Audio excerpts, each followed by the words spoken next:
മലയാള നാടിന് മഹാ അനുഗ്രഹമായി കിട്ടിയിട്ടുള്ള ഈ കലാമേളയിലൂടെ ഞങ്ങൾ ആ കഥ ഇന്നിവിടെ അവതരിപ്പിക്കാൻ ശ്രമിക്കുകയാണ്.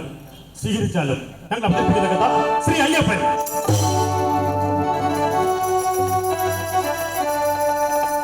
സ്വീകരിച്ചാലും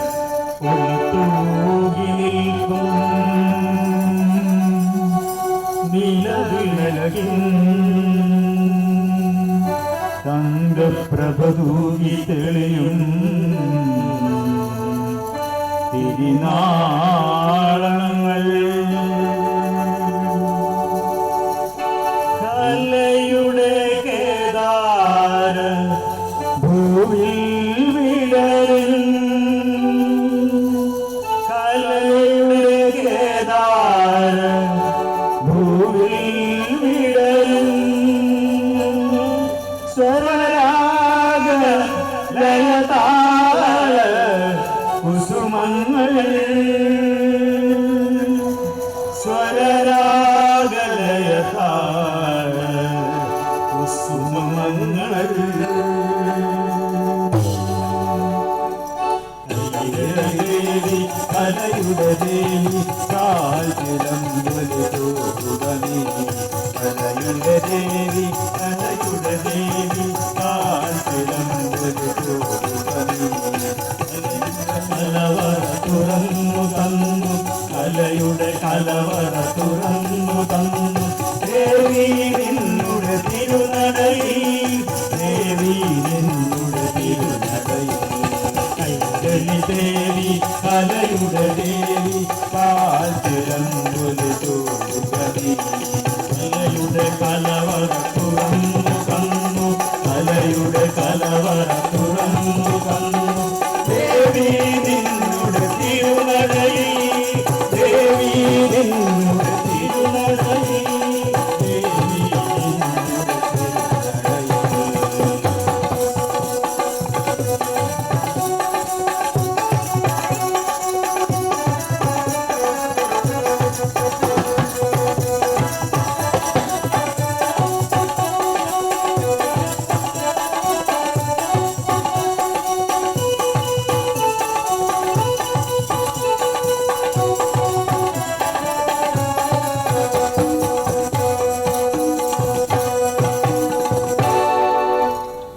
ലോകവീര്യം മഹാപൂജ്യം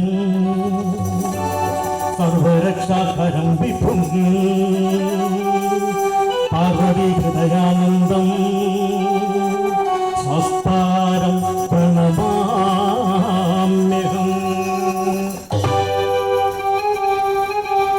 ലോകവീരനും എല്ലാവരും പൂജിക്കപ്പെടുന്നവനും എല്ലാവരെയും രക്ഷിക്കുന്നവനുമായ ജഗന്നാഥാവായ പാർവതി ദേവിക്ക് ആനന്ദം പകരുന്നവനുമായ ഭഗവാൻ ശ്രീ ശാസ്താവിനെ നമസ്കരിച്ചുകൊണ്ട് നിങ്ങളുടെ എവിടെയും അനുവാദത്തോടും ആശീർവാദത്തോടും കൂടി ഞങ്ങൾ വിൽക്കലാമേള ആരംഭിക്കട്ടെ. അവിടെ ഭയങ്കര യുദ്ധം നടക്കുകയാണ്. ആളോർവാൻ ചേർന്നുണ്ടാവുന്ന കനകന ശബ്ദവും മനുഷ്യന്റെ ജീവി രോഗങ്ങളുമല്ലേ കേൾക്കുന്നത്. അവിടെ എന്താണ് നടക്കുന്നത്? അല്ല, ആരാണ് ആനപ്പുറത്തിരിക്കുന്നത്? അത് ദേവേന്ദ്രൻ തന്നെയാണല്ലോ. അവിടെ ദേവാസുര യുദ്ധം നടക്കുകയാണ്. വെട്ടും തടയും നടക്കുന്നുണ്ടാകുന്നു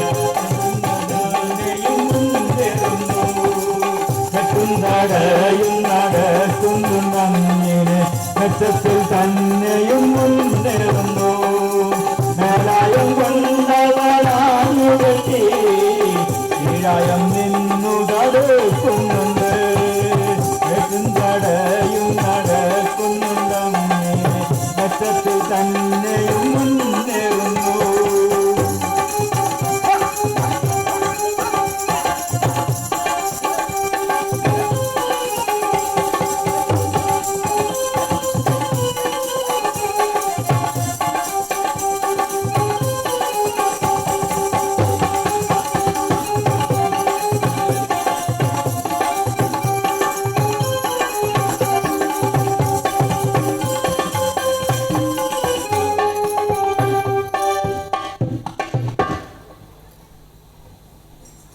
അവിടെ ദേവന്മാരും അസുരന്മാരും തമ്മിലുള്ള യുദ്ധത്തിൽ അസുരന്മാർ വീണ്ടും വീണ്ടും ജയിച്ചു വരുന്നു. അതാ ഒരു അസുരന്റെ തല തെറിച്ച് വീണ് പിടയ്ക്കുന്നത് കണ്ടില്ലേ? അതുപോലെ ദേവന്മാരുടെ തലയും അറ്റത്ത് പോവുകയാണ്. പക്ഷേ മരിച്ചു വീഴുന്ന അസുരന്മാർ വീണ്ടും വന്ന് പൊരുതുകയാണ്. പുനർജീവൻ കേട്ടുന്നു അസുരന്മാർക്ക്, വീണ്ടും പൊരുതിനായി വന്നിടുന്നു. അസുരന്മാർ വിജയം നേടുന്നു. ഇത് കണ്ടിട്ടോടുന്നു ദേവന്മാരും.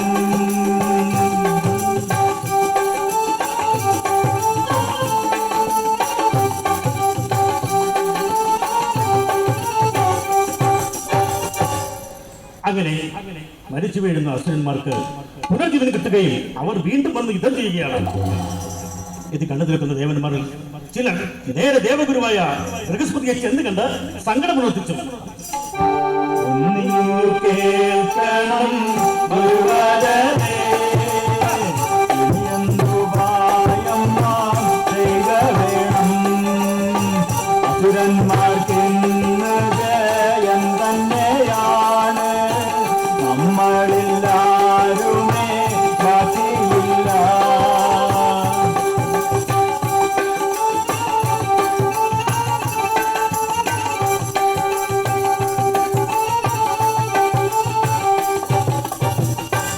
ഇത് കേട്ട ദേവഗുരു ബൃഹസ്പതി പറഞ്ഞു, അസുരാചാര്യ നാം ശുക്രനിന്ന് അറിയുന്ന ജീവനെ മന്ദദേവം. അസുരാചാര്യ നാം ശുക്രനിന്ന് അറിയുന്ന ജീവനെ മന്ദദേവം. അതുകൊണ്ട് പുനർജീവൻ നൽകുമാവൻ വീണ്ടും പൊരുതിനായി വന്നിടുന്നു. അതുകൊണ്ട് പുനർജീവൻ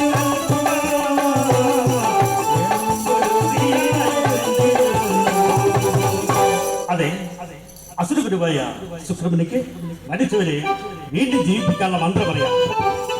ആ മന്ത്രത്തിന്റെ പേരാണ് പുനർജീവനി മന്ത്രം.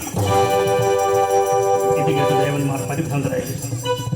എങ്കിലും ദേവന്മാർ ഭൂവിനോട് ചോദിച്ചു, ഇനിയൊരു ഉപായം നാം ചെയ്യുക വേണം.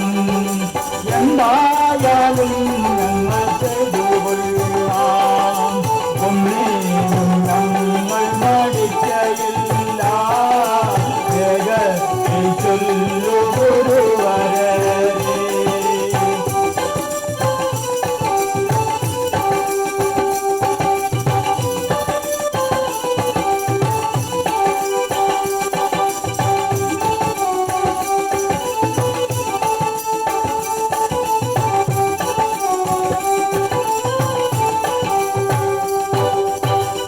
ഇത് കേട്ട ദേവഗുരു ബൃഹസ്പതി ദേവന്മാരോട് പറഞ്ഞു, അസുരകുലാപാദി ശുക്രനിൽ നിന്നു നാം സ്വായത്തമാക്കണം അസുരമന്ത്രം.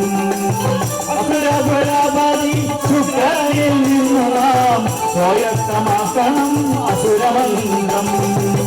ഒട്ടും പിഴയ്ക്കാതെ മന്ത്രം പാടിച്ചെന്നാൽ ദേവഗണത്തിന് രക്ഷയേറും. ഒട്ടും പിഴയ്ക്കാതെ മന്ത്രം പാടിച്ചെന്നാൽ ദേവഗണത്തിന് രക്ഷയേറും. അതെ, ദേവന്മാർ ആരെങ്കിലും ഒരാൾ ശുക്രാചാര്യന്റെ പാദസേവയ്ക്ക് പോകണം. എന്നിട്ട് ശുക്രനിൽ നിന്നും മൃതസഞ്ജീവനി മന്ത്രം പഠിച്ചെടുക്കണം. എങ്കിൽ മാത്രമേ നമുക്ക് രക്ഷയുള്ളൂ. ഇത് കേട്ട ദേവന്മാർ ആകെ വിഷമത്തിലായി. അവർ മുഖത്തോട് മുഖം നോക്കി അങ്ങനെ ഇരുന്നുപോയി. എന്നാലും ദേവന്മാർ എല്ലാവരും ഒത്തുകൂടി ദേവഗുരുവായ ബൃഹസ്പതിയുടെ മകനായ കജനെ തന്നെ ശുക്രനുടെ അടുത്തേക്ക് മൃതസഞ്ജീവനി മന്ത്രം പഠിച്ചെടുക്കുന്നതിന് വിടുവാൻ തീരുമാനിച്ചു. ധർമ്മിഷ്ഠനാണവൻ, ബുദ്ധിമാനാണവൻ, സൗകുമാരത്തിൻ പിന്നോക്കമല്ല. ധർമ്മിഷ്ഠനാണവൻ, ബുദ്ധിമാനാണവൻ, സൗകുമാരത്തിൻ പിന്നോക്കമല്ല. ധീമാനാണവൻ സൗകുമാരത്തിൻ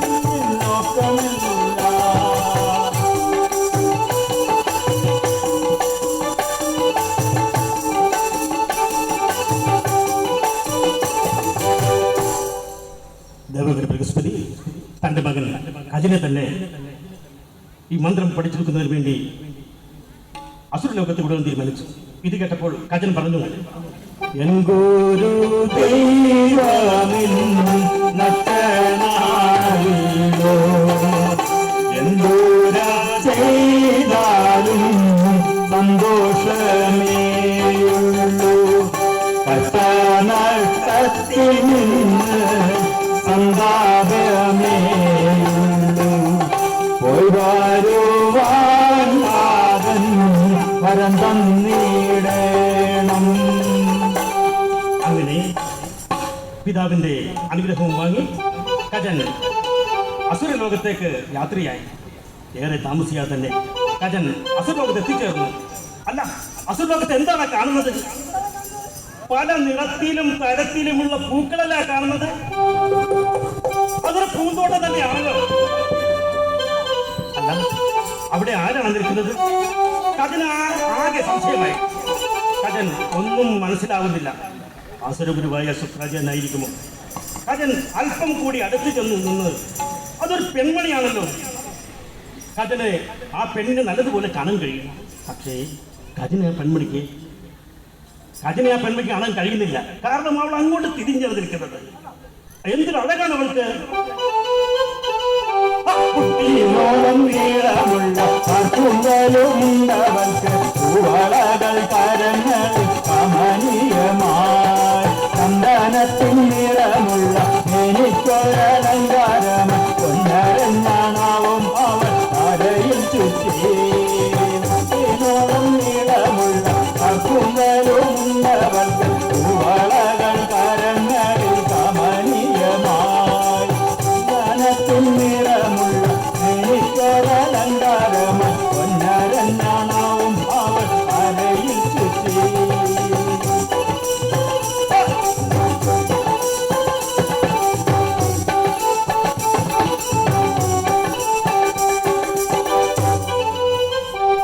എന്നാൽ പിന്നിലെ കാൽപെരുമാറ്റം കേട്ട് അസുരലോകത്തെ ആ പെൺമണി മെല്ലെ ഒന്ന് തിരിഞ്ഞു നോക്കി. മെല്ലെ തിരിഞ്ഞു നോക്കിയവൾ കൺകോണ് കണ്ടു കഥയന്നു നോക്കവും അറിയാതെ ഒന്നു തിരിച്ചുപോയി. മെല്ലെ തിരിഞ്ഞൊന്നു നോക്കിയവൾ കൺകോണ് കണ്ടു കഥ പറഞ്ഞു. നോട്ടവും ഭാവവും കണ്ടവനും അറിയാതെ ഒന്നു തിരിച്ചുപോയി. എന്തായാലും ഗുരുതര വികാരങ്ങളുടെ സമാധാനങ്ങളുടെ പശ്ചാത്തലത്തിൽ നമ്മൾ ഇവിടുത്തെ 1000 മണിക്കനാക്കൾ സാക്ഷാത്കരിക്കുന്നതിനായി അസുരലോകത്തിൽ വിരിഞ്ഞു നിന്ന് നറുമണം വീശുന്ന സൗകുമാരത്തിന്റെ പ്രതീകമായ ആ പെൺമണി ആരാണെന്ന് നമുക്കൊന്ന് അറിയണമല്ലോ. പ്രിയമുള്ളവരെ, അവളാണ് അസുരകുലവതി ദേവയാനി. ദേവയാനി കജനെ ആവാതിലൂടെ ഒന്ന് വീക്ഷിക്കുകയാണ്. അല്പം കഴിഞ്ഞപ്പോൾ ദേവയാനി ചോദിച്ചു, എങ്ങു നിന്ന് വരുന്നു നിങ്ങൾ വന്ന കാരണം ചൊല്ലുക വേണം. എങ്ങു നിന്ന് വരുന്നു നിങ്ങൾ എന്ന കാരണം ചൊല്ലുക വേണം. കാര്യകാരണം എന്തെന്നറിയുവാൻ കാത്തിരിപ്പീടമില്ലെനിക്ക്. കാര്യകാരണം എന്തെന്നറിയുവാൻ കാത്തിരിപ്പീടമില്ലെനിക്ക്.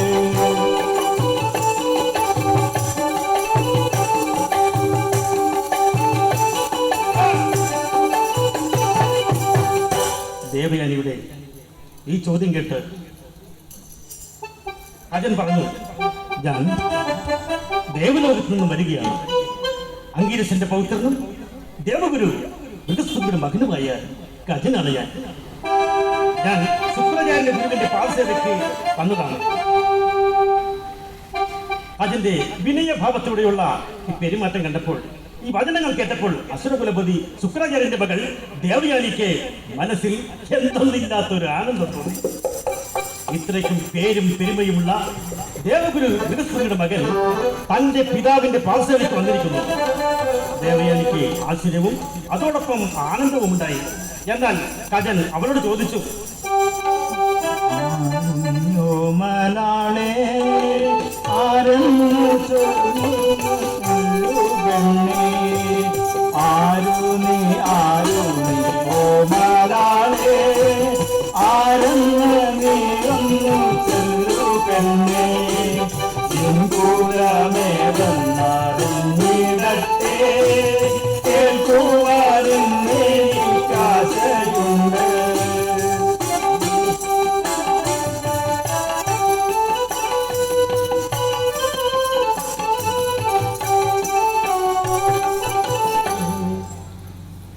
കജന്റെ ചോദ്യം കേട്ടപ്പോൾ ദേവയാനിക്ക് ആകെ ഒരു പരിഭവമായി. എന്തു പറയുമെന്ന് അവരുടെ മനസ്സിൽ. ദേവയാനി സത്യം തന്നെ കജിനെ അറിയിക്കുവാൻ തീരുമാനിച്ചു. ഞാൻ നിങ്ങൾ പാൽസേവയ്ക്ക് വന്ന ശുക്രാചാര്യന്റെ മകളാണ്. എന്റെ പേര് ദേവയാനി. ഇത് കേട്ടപ്പോൾ കജൻ അറിയാതെ ഒന്ന് ഞെട്ടിപ്പോയി. കജൻ ഇരു കൈകളും കുട്ടി ദേവയാനിയെ തൊഴുതു. ഇതുകൂടി കണ്ടപ്പോൾ ദേവയാനിക്ക് കജൻ എന്തെന്നില്ലാത്ത പതിപ്പ് തോന്നി. ദേവയാനി കജനയെ കൂട്ടി നേരെ ശുക്രാചാര്യന്റെ അടുത്തേക്ക് പോയി. അവിടെ ചെന്നപ്പോൾ അസുരകുലപതി ശുക്രാചാര്യൻ ധ്യാനത്തിലായിരുന്നു. അല്പം കഴിഞ്ഞ് കജൻ ധ്യാനവേദിയിലേക്ക് കടന്നു. ശുക്രാചാര്യൻ ധ്യാനത്തിൽ നിന്നും ഉണർന്നപ്പോൾ അതാ ഒരു ചെറുപ്പക്കാരൻ ഒരു യുവ വൈദികധ്യമം കൂടെ നിൽക്കുന്നു. ഉടനെ ശുക്രാചാര്യൻ ചോദിച്ചു, ആരും നീ ചൊല്ലുക വേണം അസുരലോകേ, ഏകനായ ആഗമനത്തിന്റെ കാരണമെന്താണ്? ആരും നീ ചൊല്ലുക വേണം അസുരലോകേ,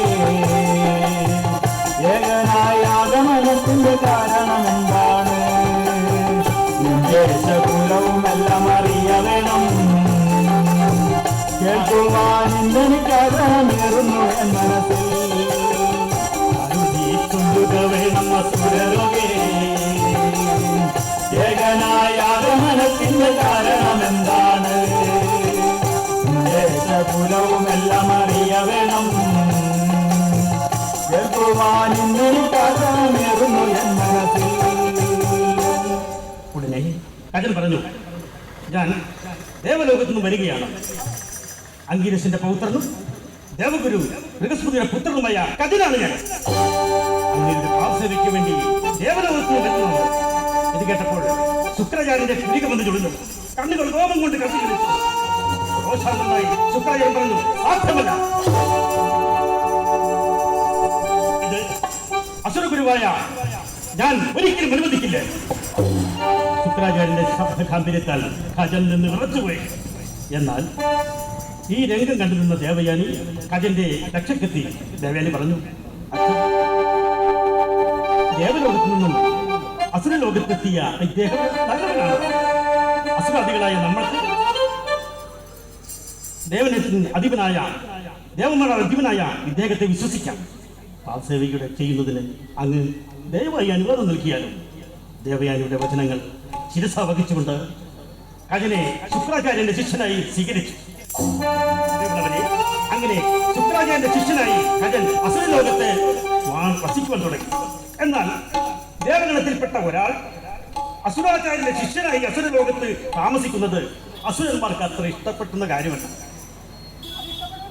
അങ്ങനെയിരിക്കെ ഒരു ദിവസം വനാന്തരങ്ങളിൽ ചമതപൊരുക്കാൻ പോയ കജന് ഏറെ സമയം കഴിഞ്ഞിട്ടും കാണാതായപ്പോൾ ദേവയാനിക്ക് ആകെ വിഷമമായി. ഉടനെ ദേവയാനി പിതാവിനോട് ചോദിച്ചു,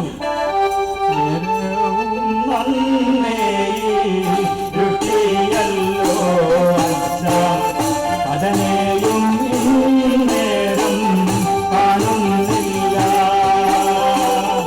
അതനെന്തോ ആകത്ത് വന്നു ഭാവിച്ച് എന്നു പറഞ്ഞവൾ ദേവയാനി.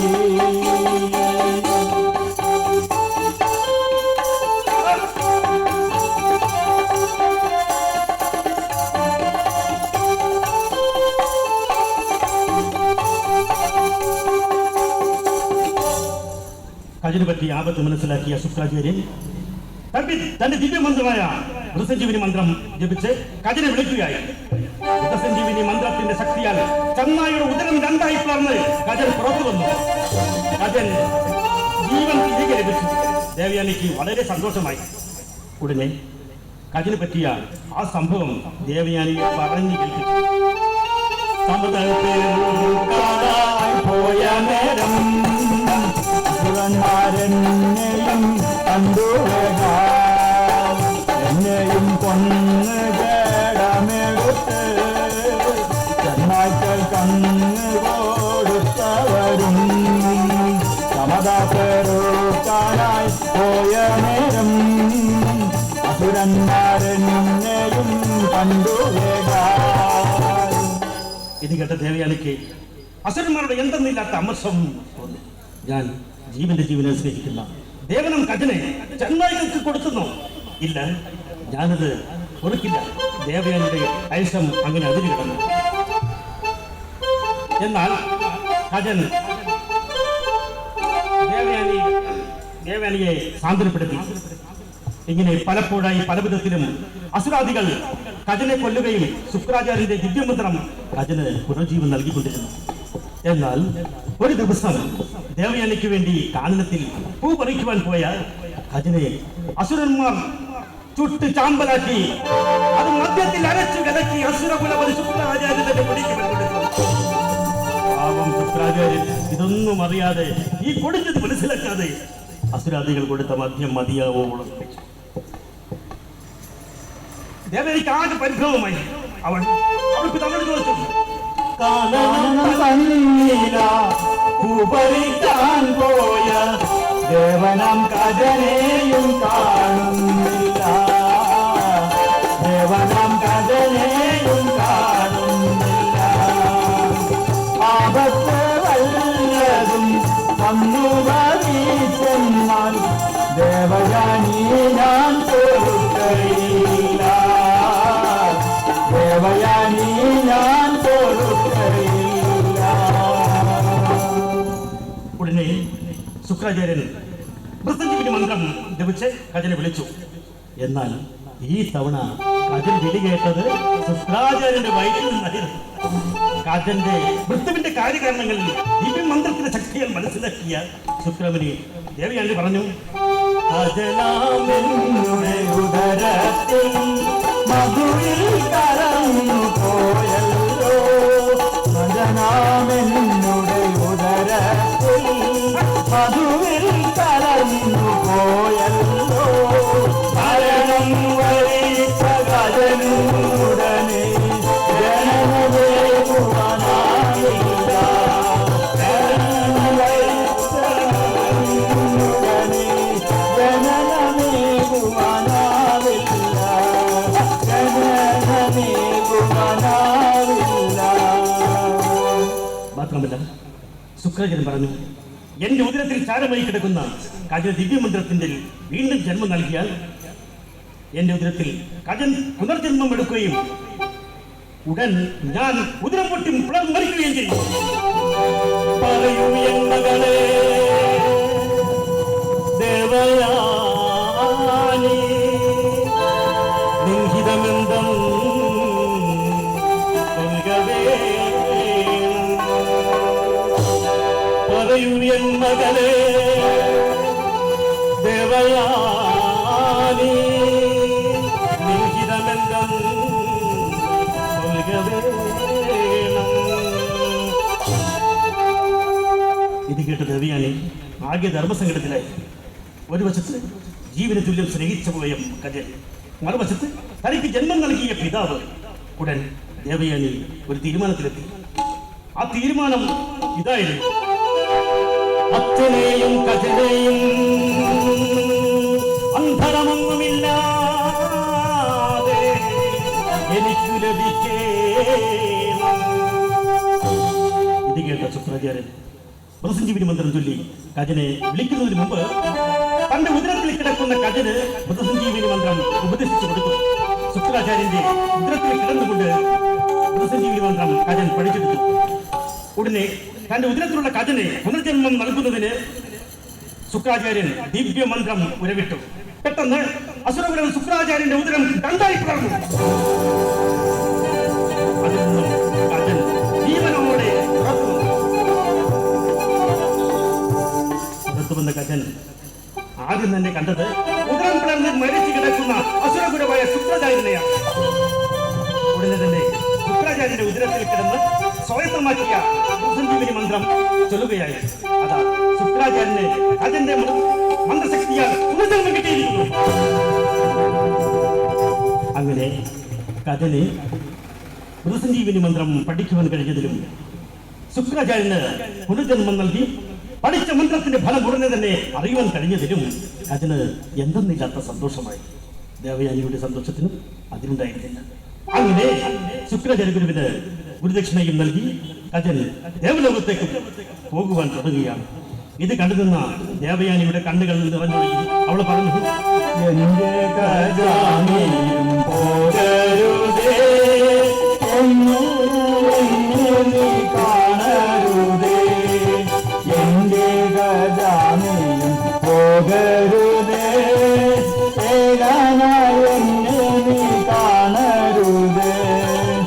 എൻ ജീവനാഥനായി കണ്ടു ഞാനും മറ്റൊരു നാഥൻ മനസ്സിലില്ല. നിന്റെ വിജയത്തിൻ പങ്കാളി ഞാൻ, എന്നെ വഞ്ചിച്ചു പോകരുതേ. ദേവയാനിയുടെ ഇംഗിതം മനസ്സിലാക്കിയ കജൽ അറിയാതെ ഒന്ന് ചിരിച്ചുപോയി. ആ ചിരി ദേവയാനിക്ക് സഹിക്കുവാൻ കഴിഞ്ഞില്ല. ദേവയാനിയുടെ മുഖം അരിശം കൊണ്ട് ചുവന്നു കൊടുത്തു, കണ്ണുകൾ രോമം കൊണ്ട് കത്തിക്കളിച്ചു. അതിങ്ങളിൽ നിന്നും ശാപവചനത്തിന്റെ വാക്കുകൾ ഉയർന്നു പൊങ്ങി. എന്താതനിൽ നിന്നും ദഹിച്ച മന്ത്രം എല്ലാം നീ എന്ന് പറഞ്ഞിടട്ടെ. ഇത് കേട്ട് കജൻ പറഞ്ഞു, ദേവയാനി, നിന്റെ ഔദ്യോഗികം കൊണ്ടതുമല്ല ഞാൻ ഈ മന്ത്രം പഠിച്ചെടുത്തത്. ഞാൻ നിന്റെ പിതാവിനെ ഗുരുവായി കാണുകയും ആ ഗുരുവിനെ അനുസരിച്ച് ജീവിച്ചത് കൊണ്ട് മാത്രം അദ്ദേഹം സമനസാരം നൽകിയതാണ് എനിക്ക് ഈ വരം. ഈ മന്ത്രം അതുകൊണ്ട് ദേവയാനി, നിന്റെ ശാപം വൃഥ പാഴ്വക്കാണ്. ഇത്രയും പറഞ്ഞുകൊണ്ട് കജൻ ദേവലോകത്തേക്ക് യാത്രയായി. ദേവലോകത്ത് എത്തിയപ്പോൾ കജനെ വിചാരിച്ചതുപോലുള്ള സ്വീകരണം ദേവലോകത്ത് കിട്ടിയില്ല. അവിടെ നിന്നും കജന് ലഭിച്ചത് വളരെ മോശമായിട്ടുള്ള പെരുമാറ്റമാണ് ദേവന്മാരിൽ നിന്ന് കിട്ടിയത്. അവർ പറഞ്ഞു, അസുരന്മാരാൽ വധിക്കപ്പെട്ട നീ ഭസ്മമായി തീരുകയും മദ്യത്തിലൂടെ നീ ശുക്രാചാര്യന്റെ ഉദരത്തിൽ പ്രവേശിക്കുകയും അവിടെ നിന്ന് നീ ജനനം കൊണ്ടു. ആയതിനാൽ അതാ നീ ഭസ്മാസുരനാണ്. അതുകൊണ്ട് ഭസ്മാസുര, നീ ദേവമണ്ഡപത്തിൽ കയറി പോകരുത്. ഇത്രയും കേട്ടപ്പോൾ കജനായ ശൂർപ്പകന് ദേവന്മാരുടെ എന്തെന്നില്ലാത്ത കോപവും അമർഷവും തുപ്പി.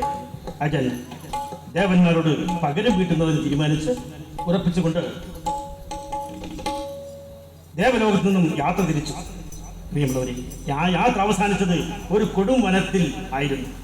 എന്തൊക്കെയോ മനസ്സിൽ ഉറപ്പിച്ചുകൊണ്ട് ആ കൊടും വനത്തിൽ തപസ് ആരംഭിച്ചു കഴിഞ്ഞു. അഗ്നി വളച്ചിട്ടതിനുടെ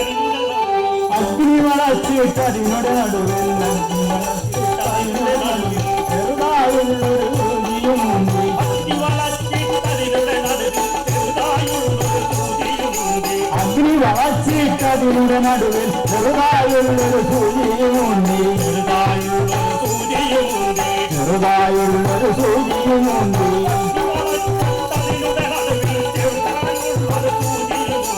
അഗ്നി വളച്ചിട്ടതിനുടെ നടുവിൽ ചെറുതായുള്ളൊരു സൂചിയുമുണ്ട്.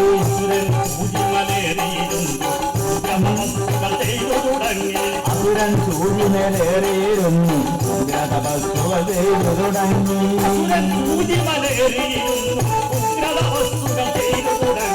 അസുരൻ സൂചിമേലേറിയിരുന്നു ഉഗ്രതപസ്സുകൾ ചെയ്തു തുടങ്ങി. നമ ശിവായ. ഓം നമോ നമ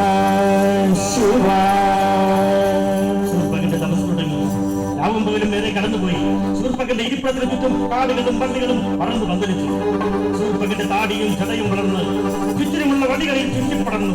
ആ കൊടുങ്കാറ്റിലുള്ള പക്ഷികളും പറവകളും ശൂർപ്പകന്റെ തലയിൽ ഓടി ചമച്ചു തുടങ്ങി. ശൂർപ്പകന്റെ ഇരിപ്പിടത്തിന് ചുറ്റും പാമ്പിൻ കുട്ടികൾ വളർന്നു വലുതായി. പാമ്പുകൾ പലതും അങ്ങനെ ഓടുവാൻ തുടങ്ങി. ശൂർപ്പകന്റെ കൊടും തപസ്സിന് കണ്ട് ദേവന്മാർ ദേവലോകത്ത് അതികഠിനമായ ഉഷ്ണ തുടങ്ങി. ദേവലോകത്ത് ഉഷ്ണം സഹിക്കവയ്യാതായപ്പോൾ ദേവന്മാർ ഒത്തൊരുമിച്ച് കൈലാസനാഥനായ പരമശിവന്റെ മുന്നിൽ ചെന്ന് സങ്കടം വിളിച്ചു. അല്ലയോ കൈലാസനാഥ, കൊടുങ്കാറ്റിലുള്ള ശൂർപ്പകന്റെ കഠിന തപസ്സുകൊണ്ട് ദേവലോകത്ത് അതികഠിനമായ ഉഷ്ണം തുടങ്ങിയിരിക്കുകയാണ്. ഇതിൽ നിന്നും അങ്ങ് ഞങ്ങൾ രക്ഷിക്കണം. ഇത് കേട്ട് കൈലാസനാഥനായ പരമശിവൻ ആ കൊടും തപസ് ചെയ്യുന്ന ശൂർപ്പകന്റെ മുന്നിൽ പ്രത്യക്ഷപ്പെട്ടു. എന്നിട്ട് ചോദിച്ചു, എന്തിനായിന്നും പാപം ചെയ്യുന്നു എന്തു വരം വേണം ചൊല്ലുക നീ എന്തിനായിന്നും പാപം ചെയ്യുന്നു എന്തു വരം വേണം ചൊല്ലുക നീ. ഭക്തിയോടെ കൈകൂപ്പി നിന്ന ശൂർപ്പകൻ ഉടനെ തന്നെ വരം ചോദിച്ചു. എൻ ചൂണ്ടാണ് വിരൽ കൊണ്ട് തൊടുന്നവൻ ഭസ്മമായി തീരണം എന്ന വരം വേണം. എൻ ചൂണ്ടാണ് വിരൽ കൊണ്ട് തൊടുന്നവൻ ഭസ്മമായി തീരണം എന്ന വരം വേണം. ഈ ചോദ്യത്തിന് മുന്നിൽ കൈലാസനാഥൻ അമ്പരന്ന് പോയി. പക്ഷേ ഭക്തവത്സനായ പരമശിവൻ മറ്റൊന്നും ആലോചിച്ചില്ല. അദ്ദേഹം അരുൾ ചെയ്തു. തൊന്നതുപോൽ വരട്ടെ നിൻഹിതം പോലെ ഭവിക്കട്ടെ തൊന്നതുപോൽ വരട്ടെ നിൻഹിതം പോലെ ഭവിക്കട്ടെ. അങ്ങനെ ഉയർനാശം വരുന്നതിനുള്ള വരം ശൂർപ്പനിൽ നിന്ന് കിട്ടിക്കഴിഞ്ഞു. വരം വാങ്ങിയ ഭസ്മാസുരൻ ആർത്തായി ചിരിക്കുകയാണ്.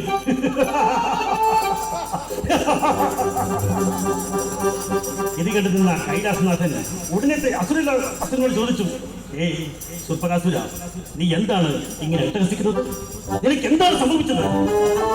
ഈ ചോദ്യം കേട്ട് അസുരൻ പറഞ്ഞു, കൈലാസനാഥ, നിങ്ങളുടെ ഔദാര്യമല്ല ഈ വരദാനം, ഞാൻ ചെയ്ത തപസ്സിന്റെ പ്രസാദമാണ്. അതുകൊണ്ട് ഈ വരത്തിന്റെ ഫലം അങ്ങയിൽ നിന്ന് തന്നെ എനിക്ക് എന്ന് അറിയണം. ഒരു നിമിഷം വിധികർത്തിമുടനായിരുന്ന പരമശിവൻ പെട്ടെന്ന് കാര്യകാരണങ്ങൾ മനസ്സിലാക്കി അവിടെ നിന്നും ഓടുവാൻ തുടങ്ങി. മഹാവരത്തിന് അധിപനായ ശൂർപ്പകാസുരൻ പരമശിവന്റെ പിന്നാലെ ഓട്ടം തുടങ്ങി. പരമശിവന്റെ ഓട്ടത്തിൽ ഭൂലോകമാകെ ഭയന്ന് വിറച്ചു. സകല ചരാചരങ്ങളും നിശ്ചലമായി. പരമശിവൻ ആരാണിയിൽ മഹാവിഷ്ണുവിന്റെ മുന്നിലെത്തി സങ്കടം കൊടുത്തു. അസുരനും ഞാനൊരു വരം കൊടുത്തു അവനെന്നെ കൊല്ലുവാൻ വന്നിടുന്നു. അതിനൊരു ഉപായം നാം ചെയ്തിടണം. ഭക്ഷണം വേണം മടിക്കരുത്. അസുരന് ഞാനൊരു വരം കൊടുത്തു അവനെന്നെ കൊല്ലുവാൻ വന്നിടുന്നു.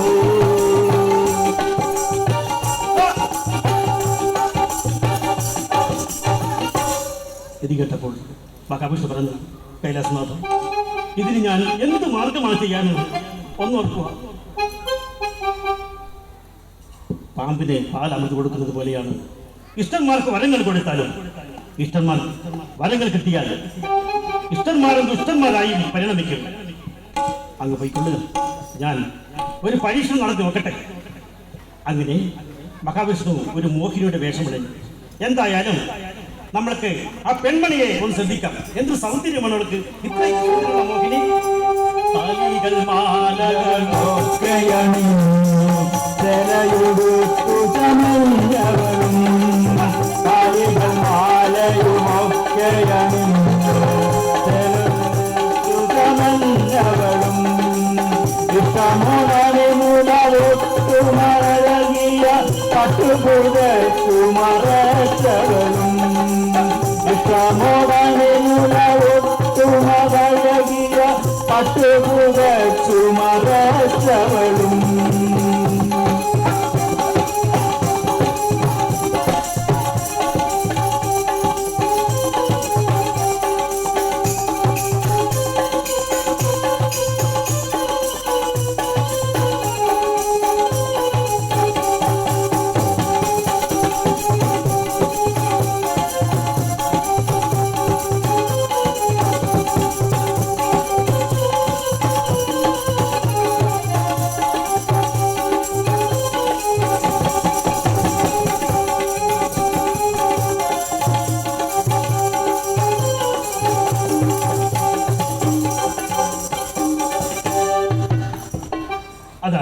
മോഹിനി ഒരു പന്തുമായി ആ പന്ത് നിരത്തിട്ടടിച്ച് അസുരൻ വരുന്ന വഴിക്കെതിരെ നടക്കുകയാണ്. പ്രതികാരം തളം കെട്ടിയ മുഖഭാവത്തോടെ അസുരൻ മോഹിനിയുടെ അടുത്തെത്തിയതും ആര് പിടിച്ചു വലിച്ചതുപോലെ അവിടെ നിന്നുപോയി. പരവശനായ അസുരൻ ഒരു നിമിഷം കഴിഞ്ഞ് മോഹിനിയോട് ചോദിച്ചു, ആരു നീ ശുഭ കാമിനി നീ വന്ന കാരണം ചൊല്ലുക.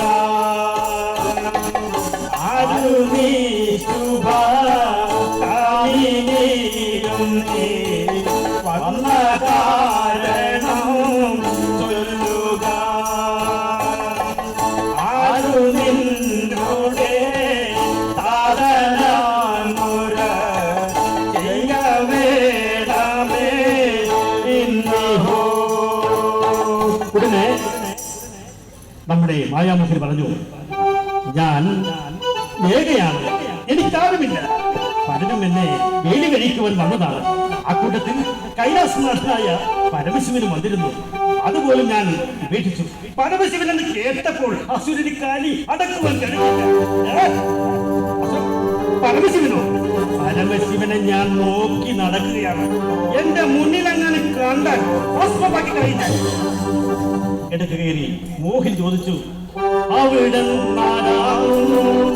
അറിയാൻ പാരം മോഹം അങ്ങയിൽ കൂടി കൊള്ളും വിശ്വം ഞാൻ കേട്ടിടട്ടെ. അവിടം ആരാകുന്നു അറിയാൻ പാരം മോഹം അങ്ങയിൽ കൂടി കൊള്ളും വിശ്വം ഞാൻ കേട്ടിടട്ടെ.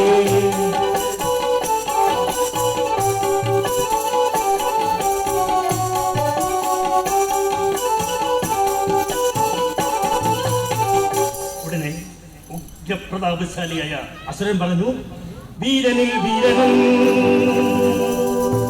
വീരനിൽ വീരനാ ഭസ്മാസുരനാണ് ഞാൻ ഇന്ന് പെൺമണി. വീരനിൽ വീരനും വീരനിൽ വീരന ഭസ്മാസുരനാണ് ഞാൻ ഇന്ന് പെൺമണി.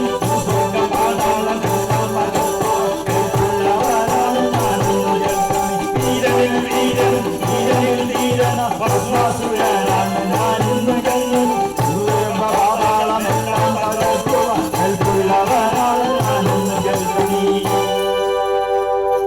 അതിനാൽ നീ ഒന്നുകൊണ്ടും ഭയപ്പെടേണ്ട. നീ സന്തോഷത്തോടെ എന്റെ പത്നിയായി പോരുക. ഇത് കേട്ട് നാണത്തിനുടമയായ മോഹിനി തല താഴ്ത്തി കാൽ വിരൽ കൊണ്ട് ധരണിയിൽ കളം വെച്ചില്ല. എന്നിട്ട് പറഞ്ഞു, അങ്ങയുടെ പത്നിയായി വരുന്നതിൽ എനിക്ക് എതിർപ്പില്ല. പക്ഷേ ഇടയ്ക്ക് കയറി അസുരൻ ചോദിച്ചു, എന്താണ് പക്ഷേ? എന്താണ് എന്റെ സൗന്ദര്യമേ? ഞാൻ എന്താണ് നിനക്ക് വേണ്ടി ചെയ്യേണ്ടത്? ഉടനെ മോഹിനി പറഞ്ഞു, ഞാൻ നൃത്തമാടുമ്പോൾ നീയൊന്ന് പാടേണം. എന്നോടാട് ജയിച്ചാലെന്ന് അങ്ങക്ക് ഭാര്യയാകാം. ഞാൻ നൃത്തമാടുമ്പോൾ നീയൊന്ന് പാടേണം. എന്നോടാട് ജയിച്ചാലെന്ന് അങ്ങക്ക് ഭാര്യയാകാം.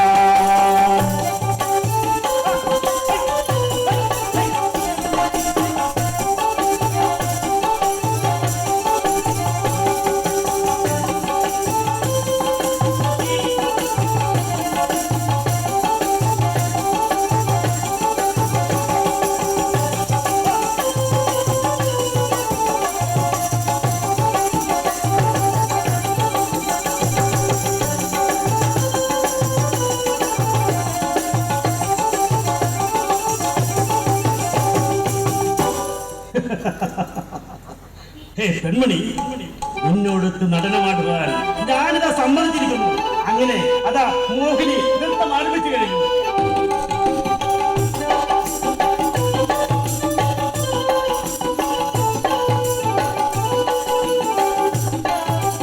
നയനമനോഹരമായ നൃത്തം, അവരുടെ മെയ്വഴക്കം നൃത്തം.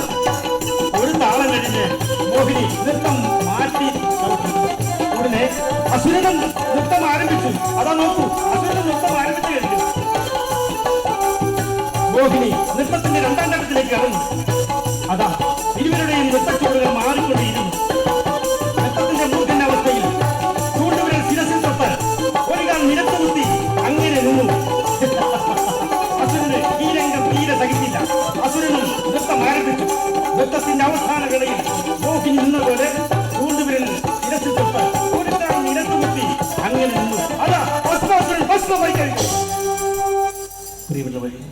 ഉഗ്രപ്രതാപശാലിയായ ശൂർപ്പകാസുരൻ കത്തിച്ചാമ്പലായി മോഹിനിയോടൊത്തു നൃത്തം ചെയ്തു പരബലം തന്നെ മറന്നവനും കൊത്താൽ മരിക്കും മരം വാങ്ങിച്ചു കൊത്തു മരിച്ചത് ശൂർപ്പകനും.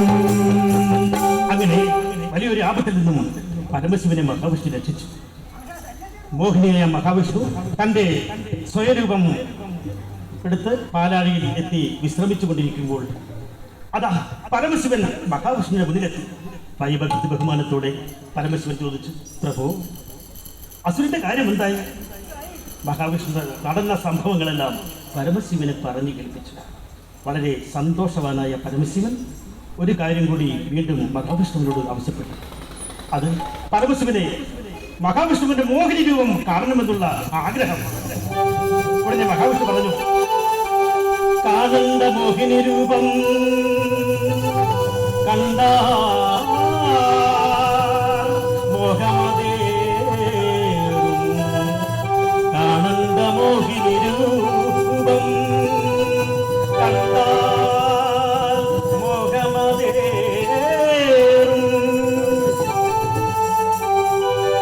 മഹാവിഷ്ണു പലതും പറഞ്ഞ് ഒഴിഞ്ഞും മറുപടി ശ്രമിച്ചു. പക്ഷേ പരമശിവന്റെ നിർബന്ധത്തിൽ കീഴ്പ്പെട്ട് വിഷ്ണുമോഹിനി രൂപം കാണിക്കുവാൻ തന്നെ തീരുമാനിച്ചു. അതാ മഹാവിഷ്ണു മോഹിനി രൂപം പ്രാപിച്ചു കഴിഞ്ഞു. സൗന്ദര്യം താണ്ഡവമാടുന്ന ആ പെൺമണിയെ കണ്ടില്ലേ? എന്തൊരു സൗന്ദര്യമാണ് അവൾക്ക്! ദേവകന്യകയോ ഇവൾ, പാലൊളിപ്പും ചന്ദ്രികയോ, മാരിവില്ലോ മാണിക്യമോ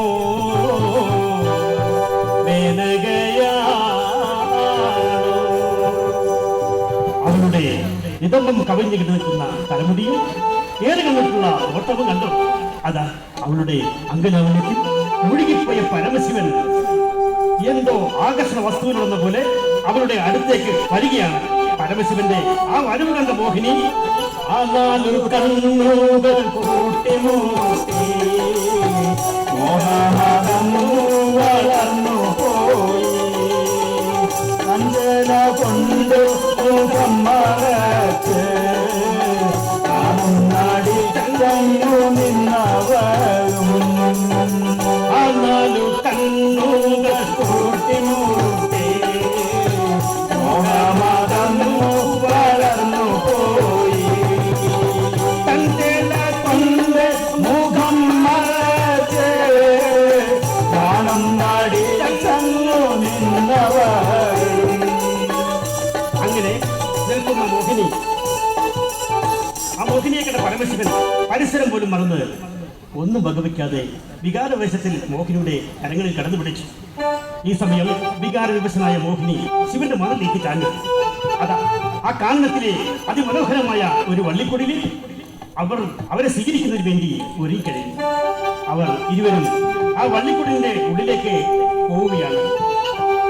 കാനനം തന്നില വള്ളിക്കുടി മഞ്ഞു കണങ്ങളാലേ, മഞ്ഞു കണങ്ങളാലേ, കാനനം തന്നില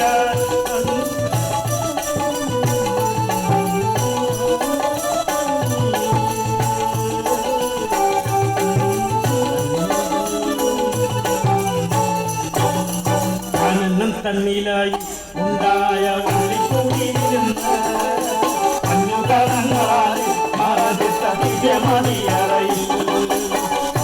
തന്നിലായി ഉണ്ടായ വള്ളിക്കൂടിയിരുന്ന് അഞ്ഞുകളങ്ങളായി മറതിട്ട ദിവ്യമണിയറയിൽ.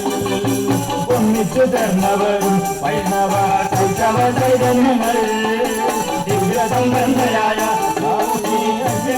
ധരിച്ചു.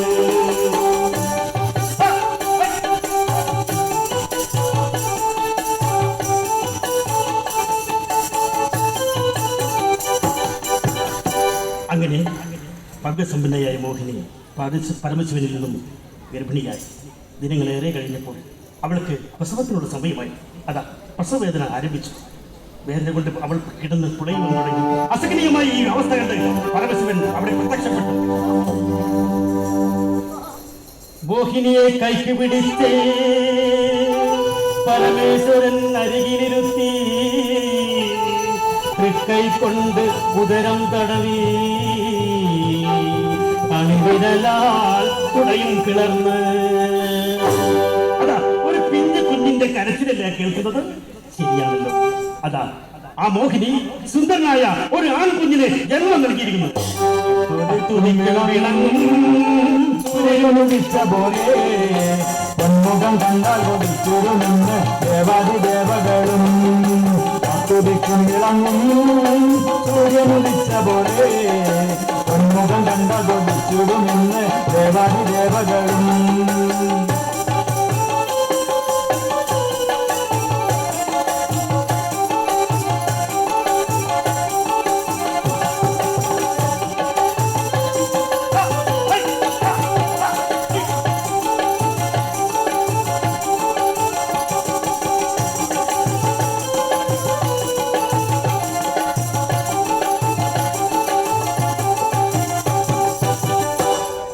പ്രിയമുള്ളവരെ, അങ്ങനെ പരമശിവന്റെ ബീജത്താൽ മഹാവിഷ്ണുവിൽ ജനിച്ച ആ ഓമനക്കുഞ്ഞിനെ പരമശിവന്റെ കയ്യിൽ കൊടുത്തിട്ട് മോഹിനി നടന്നു പറഞ്ഞു.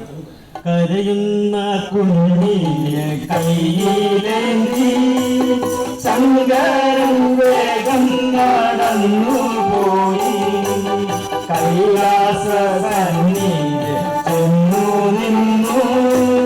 കണ്ടത് കുഞ്ഞിനെ പാർവതിയും കയ്യിൽ ഒരു പിഞ്ചു കുഞ്ഞുമായി വരുന്ന പരമശിവനെ കണ്ടപ്പോൾ പാർവതി ചോദിച്ചു, അയ്യോ, ഈ പിഞ്ചു കുഞ്ഞിനെ എവിടെ നിന്ന് കിട്ടി? പാർവതി ദേവിയുടെ ഈ ചോദ്യത്തിന് ഉത്തരമെന്നോണം ഉണ്ടായ സംഭവങ്ങളെല്ലാം പരമശിവൻ പാർവതിയെ പറഞ്ഞു കേൾപ്പിച്ചു.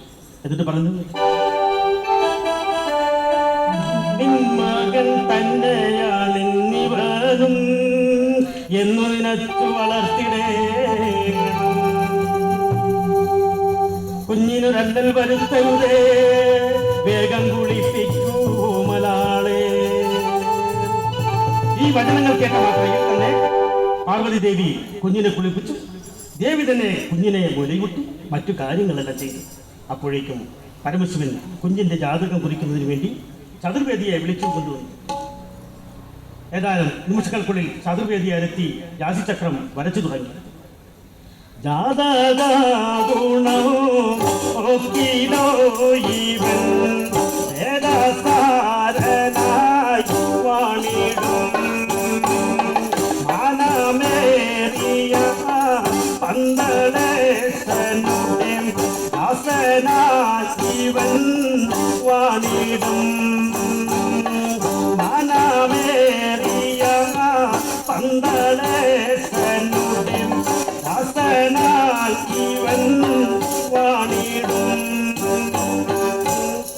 ഇപ്രകാരമുള്ള ജാതകമാണ് ചതുർവേദിയാർ കുറിച്ചത്. പരമശിവൻ ചതുർവേദിയാർക്ക് പാരിതോഷങ്ങൾ നൽകി പറഞ്ഞയച്ചു. തുടർന്ന് കുഞ്ഞിനെ നാമകരണത്തിലുള്ള ചട്ടവട്ടങ്ങൾ നടക്കുകയാണ്. അഞ്ജനം കൊണ്ടവൾ കണ്ണെഴുതി കുങ്കുമം കൊണ്ടൊരു പൊട്ടുകുത്തി. അഞ്ജനം കൊണ്ടവൾ കണ്ണെഴുതി കുങ്കുമം കൊണ്ടൊരു പൊട്ടുകുത്തി. കൂടാതെ പൊന്നിന്റെ രഘും തത്തയോ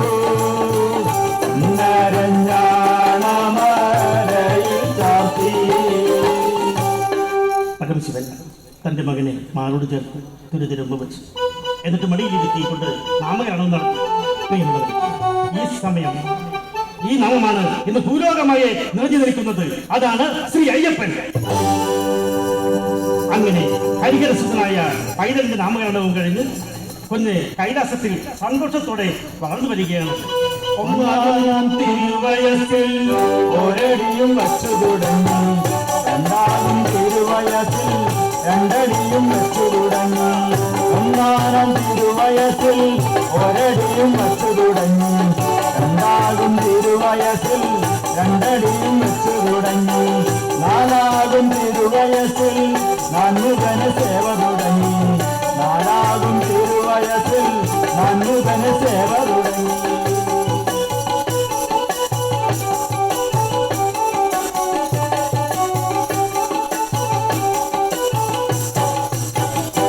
അങ്ങനെ 5-ാം തിരുവയസ്സിലെ കുഞ്ഞിനെ വിദ്യകൾ പഠിച്ചുകൊണ്ടിരിക്കുന്ന സമയത്ത് കയ്യിൽ വീണയും ചുണ്ടിൽ നാരായണ മന്ത്രവുമായി നാരദ മഹർഷി ശിവസന്നിധിയിലെത്തി. നാരായണ നാരായണ. ഉടനെ പരമശിവൻ നാരദനെ സ്വീകരിച്ചിരുത്തി വിശേഷങ്ങൾ അന്വേഷിച്ചു തുടങ്ങി. ഉടനെ നാരദ മഹർഷി പറഞ്ഞു, ഭൂമിയിൽ ഇന്നൊരു ശാപമുണ്ട്, മാമോദിമാർക്കുന്നു രക്ഷയില്ല. മഹിയെന്നുള്ളൊരസുരസർപ്പം ധരണിയെ വേട്ടയാടിടുന്നല്ലോ. ഭൂമിയിലൊരു ശാപമുണ്ട്, മാമോദിമാർക്കുന്നു രക്ഷയില്ല. മഹിഷി എന്നുള്ളൊരസുരസർപ്പം ധരണിയെ വേട്ടയാടിടുന്നല്ലോ.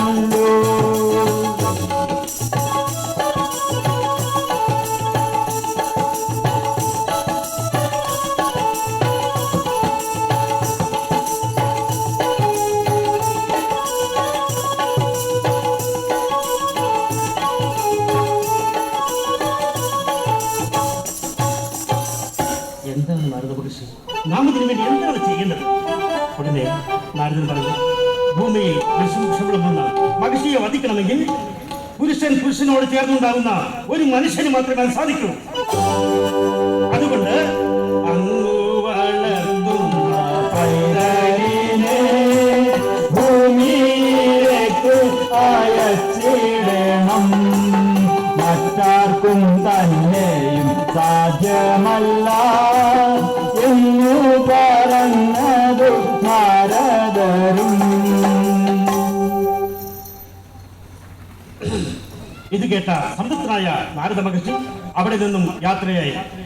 പരമശിവൻ, പോകുക പോവുക പൊന്മകനെ, ഭൂമിയിലേക്കു നീ പോകണം, പന്തള ഭൂപതി തന്മകനായി ഭരണയിൽ നീ വാഴണം. പരമശിവൻ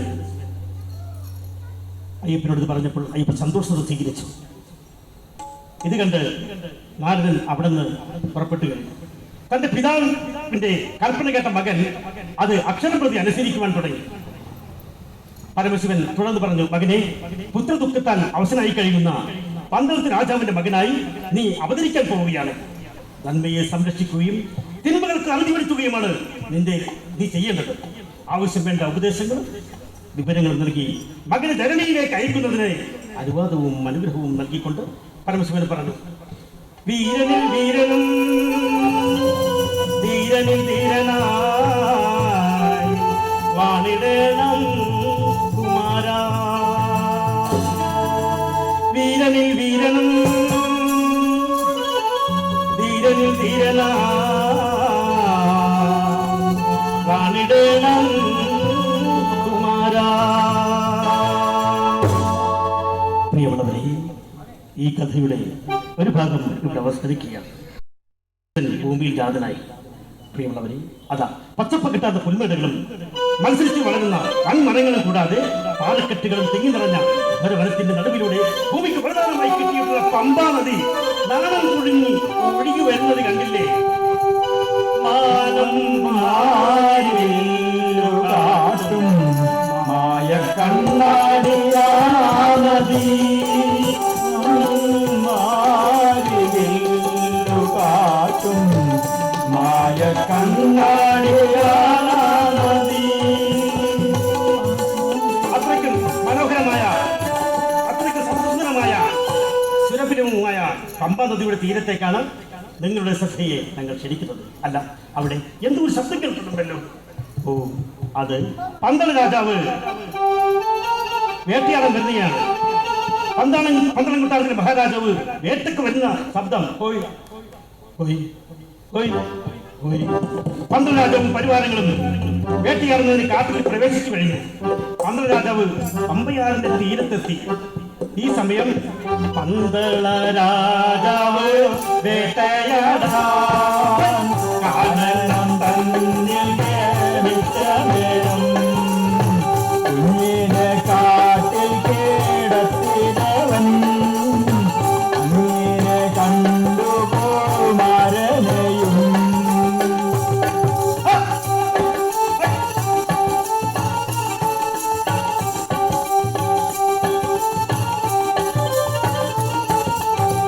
രാജാവ് കാട്ടിൽ കൊടുക്കുന്ന കുഞ്ഞിനെ കണ്ട മാത്രയിൽ ആ കുഞ്ഞ് ഏതാണെന്ന് അറിയുന്നതിന് സേവാമൂർത്തിയായ ഭഗവാൻ പരമശിവനെ പ്രാർത്ഥിച്ചു.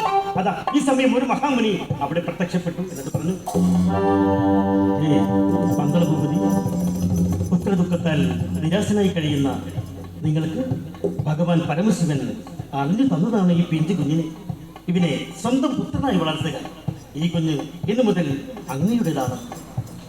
അതാ അവന്റെ കഴുത്തിലേക്ക് ഒന്ന് ശ്രദ്ധിച്ചു നോക്കൂ. ഒരു മണികെടുക്കുന്നത് കണ്ടില്ലേ?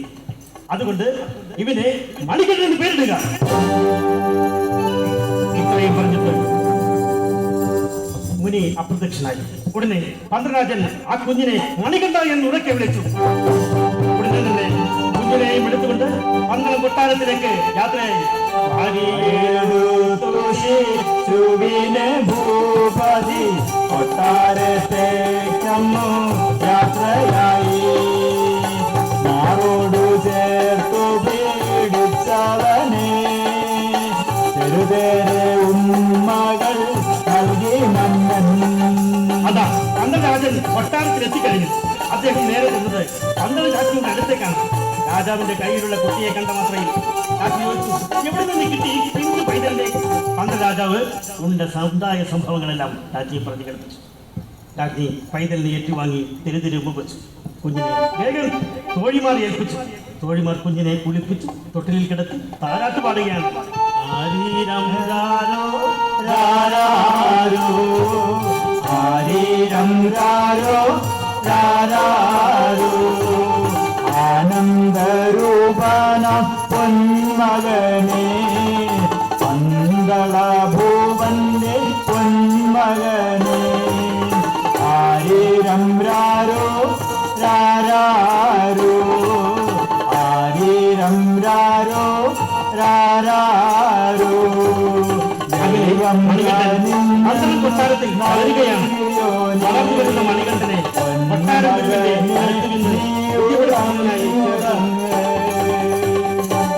പക്ഷേ ഗുരുവിനൊരു സംശയം. ഈ കുഞ്ഞിന്റെ ദേശവും കുലവും ജാതിയും എന്താണെന്ന് അറിയണമല്ലോ. അറിയാനാണെങ്കിൽ ഒരു മാർഗവുമില്ല.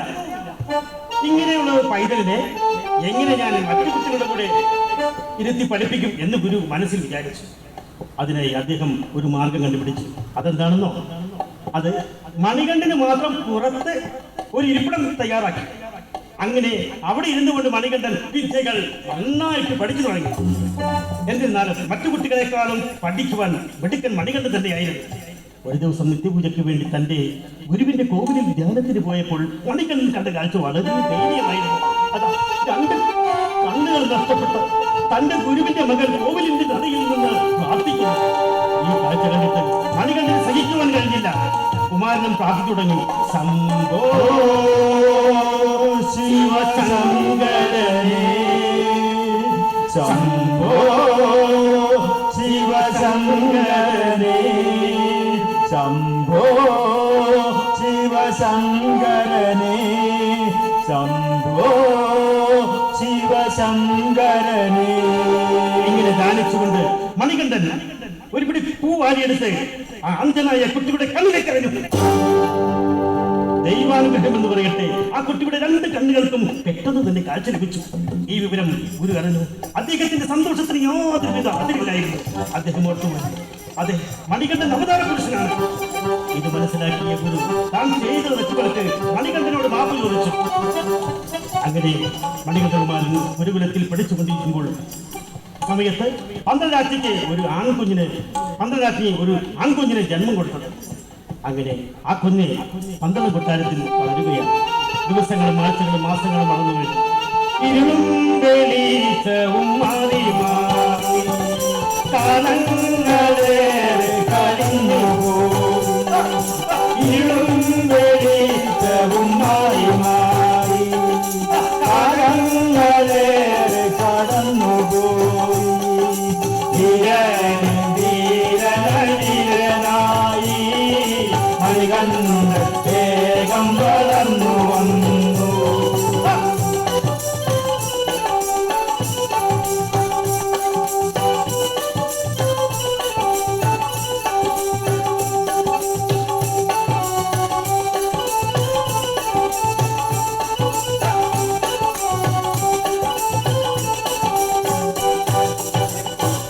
അങ്ങനെയിരിക്കും ഒരു ദിവസം മണികണ്ഠൻ രാജ്യം മുഴുവൻ ചുറ്റിക്കറങ്ങണമെന്ന് ഒരു ആഗ്രഹമുണ്ടായിരുന്നു.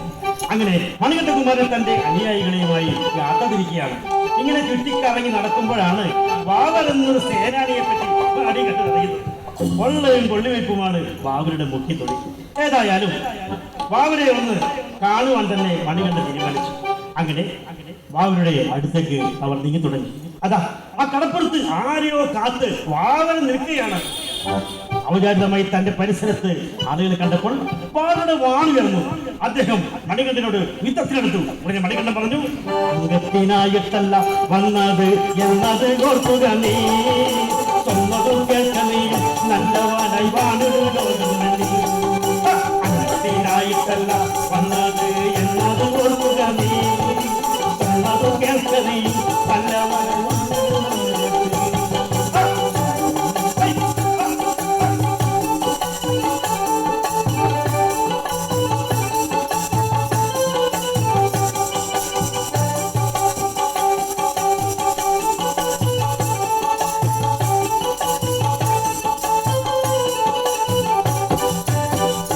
മണികണ്ഠന്റെ വചനങ്ങൾ കേട്ടപ്പോൾ ബാബർക്ക് പുച്ഛമാണ് തോന്നിയത്.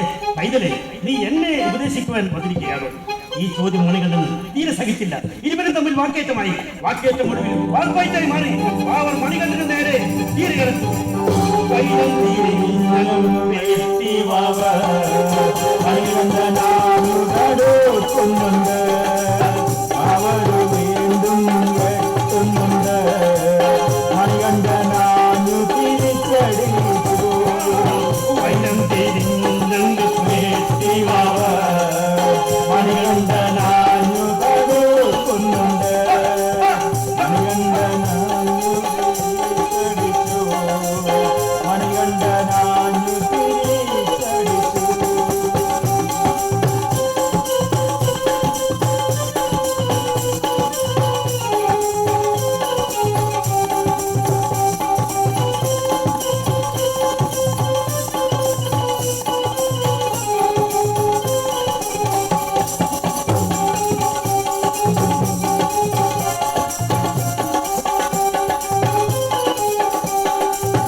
ആ യുദ്ധം അങ്ങനെ നീളുകയാണ്.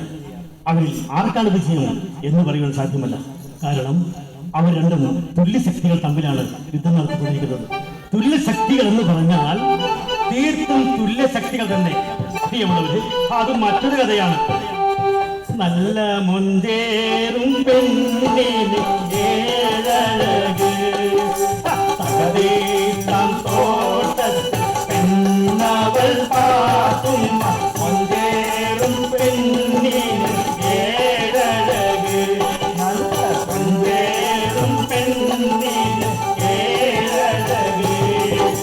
കരിനീല മിഴികളിൽ ഒരു മദാത്തി ഓമാന പെണ്ണവൾ ഇതാ വരുന്നേ. നല്ല ഓമാന പെണ്ണവൾ ഇതാ വരുന്നേ. കവിളുത്ത തോട്ടത്തിൽ ജനിച്ചു വളർന്ന പാത്തുമ്മ എന്ന മുത്തിനെ കണ്ടാൽ ആരും ഒന്ന് നോക്കി പോകും. അത്രയ്ക്ക് സൗന്ദര്യവതിയായിരുന്നു ആ പെൺമണി. പനങ്കര പോലത്തെ മുടിയും മാറിനലങ്കാരമായ കുറ്റങ്ങളും ഒതുങ്ങിയ അരക്കെട്ടും കണ്ടാൽ ആരും അവിടെ ആഗ്രഹിക്കാതിരിക്കില്ല. പാത്തുമ്മയുടെ മത്തുപിടിപ്പിക്കുന്ന സൗന്ദര്യം കണ്ടിട്ട് പരമശിവൻ തീരെ സഹിച്ചില്ല. പരമശിവൻ നമ്മുടെ പാത്തുമ്മയെ നോട്ടമിട്ട് അങ്ങനെ നടക്കുവാൻ തുടങ്ങി. എന്നാൽ എങ്ങനെ അവളെ മെരുക്കിയെടുക്കുമെന്നായി ശിവൻ. നമ്മുടെ പാത്തുമ്മ നിത്യവും തോട്ടത്തിൽ പൂ പറിക്കുവാൻ പോകുമായിരുന്നു. ഇത് മനസ്സിലാക്കിയ പരമശിവൻ ഒരു ദിവസം ശിവനൊരു കുമാരമായി പലതരം പല നിറം പൂക്കളുമായി ആ പൂക്കൾ പാത്തുന്ന വൃക്ഷമായി പൂവറുക്കാനായി ചെന്നു പെണ്ണ്. ശിവനൊരു കുമാരമായി പലതരം പല നിറം പൂക്കളുമായി. ശിവനാകുന്ന പൂമരത്തിലെ പൂക്കൾ പാത്തുമ്മക്ക് വളരെ ഇഷ്ടമായി. പാത്തുമ്മ പൂമരത്തിന്റെ അടുത്തേക്ക് നിന്ന് ഒരു പൂ നുള്ളി മറ്റൊരു പൂ നുള്ളുവാൻ ഒരു കൊമ്പിൽ ബലമായി പിടിച്ചിട്ട് ഒന്ന് ചാടി. ഈ തക്കം കണ്ട ശിവനാകുന്ന പൂമരം പൂക്കൾ പറിക്കാനായി പൂക്കൾ പറിക്കാനായി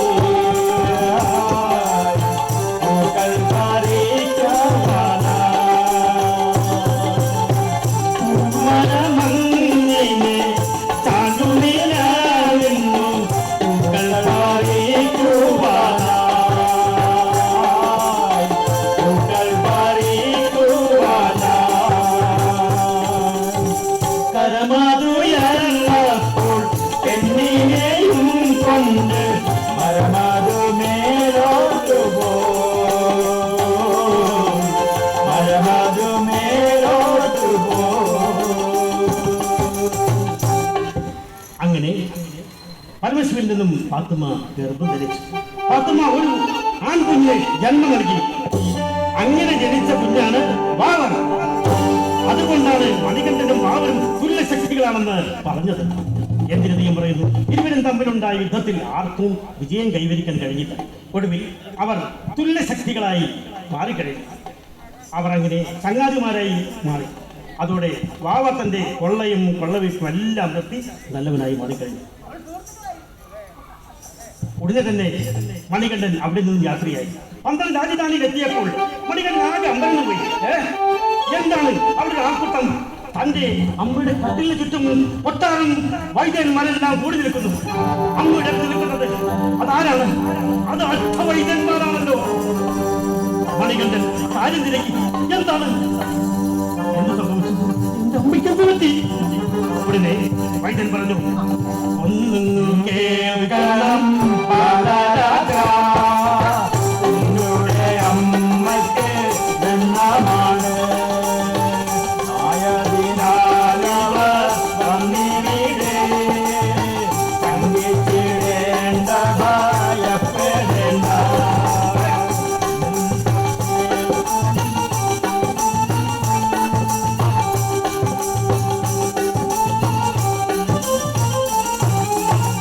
ഉടനെ മണികണ്ഠൻ അഷ്ടവൈദ്യരോട് ചോദിച്ചു, എന്താണ് എന്താണ് എന്റെ അമ്മയ്ക്ക് എന്താണ് അസുഖം? ഇത് കേട്ട് എല്ലാവരും നിർവൃത്തി. വയറ്റിൽ വേദനയാണ്. ഉടനെ പന്തരാജൻ ചോദിച്ചു, വൈദ്യരുകളെ എന്താണ് ഇതിനുള്ള ചികിത്സാ വിധി? ഉടനെ വൈദ്യൻ പറഞ്ഞു, നാടിയുമുണ്ട് പിടിച്ചുടനെ കണമൊക്കെയും ചൊല്ലി വേഗം കണ്ണീരും ഒന്നു പിരിയ വേണം മുഖീരഹസ്യവും തേടേണം. കൂടാതെ എന്ന് കേട്ടപ്പോൾ എല്ലാവരും അന്താളിച്ചു നിന്നു. വൈദ്യന്മാർ തുറന്നു പറഞ്ഞു, ഒരു കഷായത്തിൽ കുടിച്ചു തരാം. അതുകൊണ്ട് ആ കഷായം കഴിക്കുക. വേഗം കഷായത്തിലുള്ള മരുന്ന് കുടിച്ചു തുടങ്ങി. വേണം മേൽപ്പൊടി പുലിപ്പാൽ തൽക്ഷണം ചേർന്ന് സേവിക്കുള്ളിൽ സുഖം ഉത്തമം. പുലിപ്പാലം എന്ന് കേട്ടപ്പോൾ എല്ലാവരും പേടിച്ച് വിറച്ചു. പന്തരാജന്റെ ഹൃദയം ശക്തിയിൽ ഇടിക്കുവാൻ തുടങ്ങി. എന്ത് മേൽപ്പൊടി പുലിപ്പാലോ? പുലിപ്പാൽ എങ്ങനെ കിട്ടുമെന്നായിരുന്നു രാജാവിന്റെ ചിന്ത. ഉടനെ രാജാവ് മന്ത്രിയെ വിളിച്ചു. പുലിപ്പാലിന് എന്താണ് മന്ത്രി ഒരു മാർഗം? നിസ്സഹനായ മന്ത്രി പറഞ്ഞു, പ്രഭു, ഞാൻ വയോവൃദ്ധനും രോഗിയുമാണ്. കാട്ടിനുള്ളിൽ പോയി പുലിയെ തേടി പോവുക എന്നുള്ളത് സാധ്യമല്ല പ്രഭു. ഇത്രയും പറഞ്ഞുകൊണ്ട് മന്ത്രി ഒരു വശത്തേക്ക് മാറി നിന്നു. പന്തളരാജൻ ആകെ വിഷമത്തിലായി. ഉടനെ മന്ത്രി പറഞ്ഞു, അവിടെ എന്തിന് വിഷമിക്കുന്നു? നമ്മുടെ മണികണ്ഠൻ വിചാരിച്ചാൽ മാത്രമേ ഈ കാര്യം നടക്കുകയുള്ളൂ. ഉടനെ ക്ഷോഭത്തോടെ രാജാവിന് വിളിച്ചു, മന്ത്രി വരിക. അവിടേക്ക് ഉഗ്രതയുടെ ശബ്ദമുണ്ടായിരുന്നു. ഇതെല്ലാം കണ്ടുകൊണ്ട് നിന്ന മണികണ്ഠൻ പന്തളരാജന്റെ അരികിലേക്ക് വന്നു. പിതാവേ, സമാധാനമായിരിക്കും. എൻ്റെ അമ്മയുടെ അസുഖം മാറണമെന്ന് എനിക്ക് ആഗ്രഹമുണ്ട്. അതുകൊണ്ട് കാടിനുള്ളിൽ പുലിയെ തേടി ഞാൻ പോയി വരട്ടെ. സാധനം മതവും എന്നെ അനുഗ്രഹിക്ക വേണം. കാടിനുള്ളിൽ പുലിയെ തേടി ഞാൻ പോയി വരട്ടെ. സാധനം മതവും എന്നെ അനുഗ്രഹിക്ക വേണം. പന്തള വൈദ്യൻ തന്നതുപോ പുലിപ്പാൽ പൊട്ടാരം നിന്നെ കൊണ്ടുവരാമച്ച. പന്തള വൈദ്യൻ തന്നതുപോ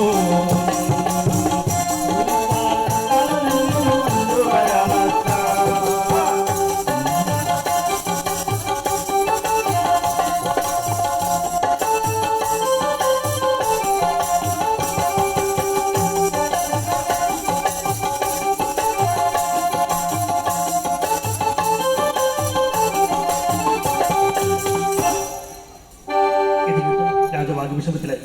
എന്ത്, എന്റെ ഓമന മകനെ കാട്ടിലേക്ക് അയക്കുവാനോ? ഇല്ല, ഞാനിത് അനുവദിക്കില്ല. കനലത്തിൽ പുലിയെ തേടി പോകരുതേ.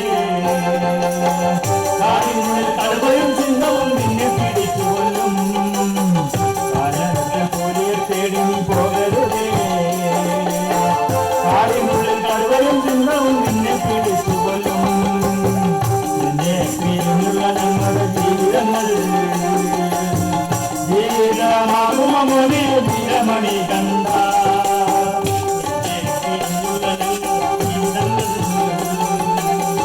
ജീവിതമാകുമോനെ വീരമണി കണ്ട.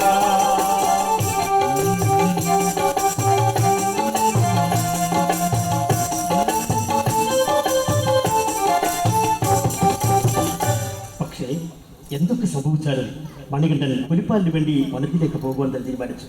ഈ സമയം പന്തളം രാജ്ഞിക്കുണ്ടായതും മണികണ്ഠന്റെ സഹോദര സ്ഥാനം നൽകിയിട്ടുള്ളതുമായ അനുജൻ മണികണ്ഠനോട് പറഞ്ഞു, ചേട്ടൻ വനത്തിൽ പോകരുത്, എനിക്കാകെ പേടിയാകുന്നു. ഉടനെ മണികണ്ഠൻ പറഞ്ഞു, അനുജ, ഒന്നിനും ഭയപ്പെടേണ്ട. നാം ഒരിക്കലും വ്യാകുലചിത്തനാകരുത്. നാം നമ്മുടെ ജീവനേക്കാൾ ഉപരി നമ്മുടെ അമ്മയെ സ്നേഹിക്കില്ല. ഞാൻ സന്തോഷത്തോടെ പോയി വരട്ടെ. ഇതെല്ലാം കണ്ടു നിന്ന പന്തളരാജൻ മണികണ്ഠന് വനത്തിൽ പുലിപ്പാലിനെ പോകുന്നതിന് അനുവാദം നൽകി. അങ്ങനെ പന്തളരാജൻ അനുവാദവും വാങ്ങിക്കൊണ്ട് വനത്തിലേക്ക് മണികണ്ഠൻ യാത്രയായി. കറുത്ത കച്ചയും കെട്ടി കയ്യിൽ വില്ലമ്പുമായി പാലിനായി പോകുന്നു മണികണ്ഠൻ.